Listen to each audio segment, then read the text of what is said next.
కొత్తగా 4000 పింఛను వెంటనే దరఖాస్తు చేసుకోండి.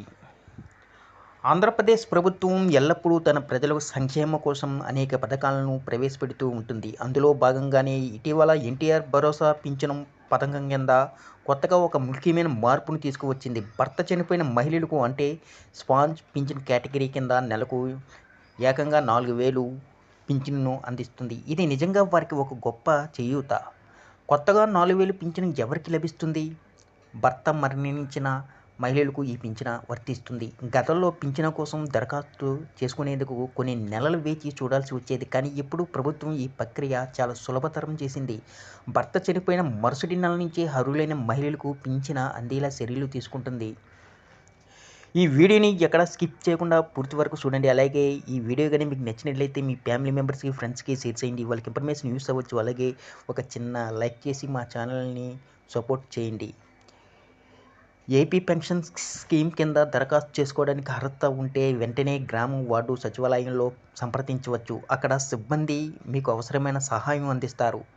దరఖాస్తు ప్రక్రియ ఎలా ఉంటుంది? ఎన్టీఆర్ భరోసా పెన్షన్ కింద స్పాంజ్ పింఛను కోసం దరఖాస్తు చేసుకోవడం చాలా సులభం. గ్రామం, వార్డు సచివాలయాన్ని సంప్రదించండి. అర్హులైన మహిళలు నేరుగా తమ గ్రామం లేదా వార్డు సచివాలయంలోని వెల్ఫేర్ అసిస్టెంట్ని కలవాలి. అవసరమైన పత్రాలు: భర్త మరణం ధృవీకరణ పత్రం, దరఖాస్తుదారు ఆధార్ కార్డు వంటి ముఖ్యమైన పత్రాలను సమర్పించాలి. ఆన్లైన్ దరఖాస్తు: సచివాలయం సిబ్బంది మీ పత్రాలను పరిశీలించి వాటిని సిస్టంలో అప్లోడ్ చేసి దరఖాస్తు ప్రక్రియను పూర్తి చేస్తారు. ఈ ప్రక్రియ పూర్తయిన తర్వాత ప్రభుత్వం మీ దరఖాస్తును పరిశీలిస్తుంది.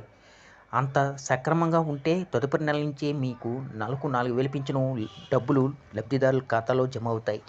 పింఛను బదిలీ, ఇతర మార్పులకు గడువు: కొంతమంది లబ్ధిదారులు వేరే ప్రాంతాలకు వెళ్లడం వల్ల పింఛను తీసుకోవడం కష్టమవుతుంది. ఈ సమస్యను కూడా ప్రభుత్వం పరిష్కరించింది. మీరు మీ పింఛన్ను ఒక ప్రాంతం నుంచి మరో ప్రాంతానికి బదిలీ చేసుకోవచ్చు. దూర ప్రాంతాల్లో ఉంటున్న వారికి ఇది చాలా ఉపయోగపడుతుంది. పింఛను బదిలీ కోసం కూడా మీరు గ్రామ, వార్డు సచివాలయంలో దరఖాస్తు చేసుకోవాలి. ఈ నెల 10 తేదీలోపు బదిలీ కోసం దరఖాస్తు చేసుకోవాలని అధికారులు సూచిస్తున్నారు. ఎన్టీఆర్ భరోసా పెన్షన్ పథకం కింద ఈ సదుపాయం కల్పించడంతో చాలామందికి ప్రయాణం ఖర్చులు, ఇబ్బందులు తగ్గాయి.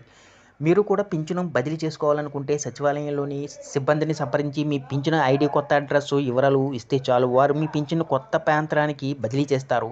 మొత్తానికి ఏపీ పింఛను పథకం ద్వారా ప్రభుత్వం భర్తను కోల్పోయిన మహిళలకు అండగా నిలబడుతుంది. అర్హులైన వారు ఈ అవకాశాన్ని సద్వినియోగం చేసుకుని సకాలంలో దరఖాస్తు చేసుకోవడం చాలా అవసరం. మీకు ఈ పథకం గురించి ఇంకా ఏమైనా సందేహాలు ఉంటే కింద కామెంట్లో తెలపండి. ఈ వీడియో కానీ మీకు నచ్చినట్లయితే ఒక లైక్, సబ్స్క్రైబ్ చేయడం మాత్రం మర్చిపోకండి.